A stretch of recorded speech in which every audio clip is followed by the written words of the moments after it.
Sir আপনাকে বলো। সবাইকে আমরা রাজশাহী বিশ্ববিদ্যালয়ের ফোকলোর বিভাগের শিক্ষার্থীদের নিয়ে আপনাদের এই চালনা এলাকায় এসেছি আমাদের 10 দিনের একটি ক্ষেত্র সমীক্ষা সুন্দরবনের উপর।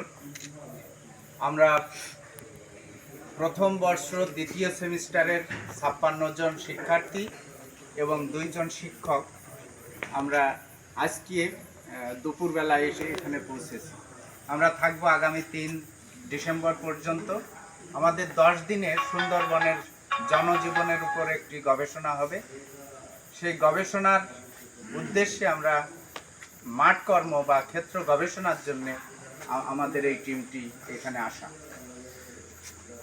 আমরা আশা করব যে আমাদের শিক্ষার্থীদের আপনারা সার্বিক সহযোগিতা করবেন, তারা যাতে সম্যকভাবে সুন্দরভাবে সুন্দরবন এলাকার মানুষের জীবন, মানুষের সংগ্রাম, মানুষের টিকে থাকার লড়াই সমস্ত কিছু তারা সরেজমিন অনুসন্ধান করতে পারে এবং তারা সুন্দরবন সম্পর্কে, সুন্দরবনের মানুষ সম্পর্কে, এই গাঙ্গীয় বদ্বীপের জনজীবন সম্পর্কে বইতে তারা যে পাঠবিদ্যার সাথে অভ্যস্ত হয়ে আছে, সেই পাঠবিদ্যার সত্যি সত্যি মানুষের এই জনপদের মানুষের জীবনে কেমনভাবে নিবিড়ভাবে সম্পর্কযুক্ত আছে সেটা তারা যাতে সরেজমিনে বুঝতে পারে সেই ব্যাপারে আপনাদের সার্বিক সহযোগিতা চাই।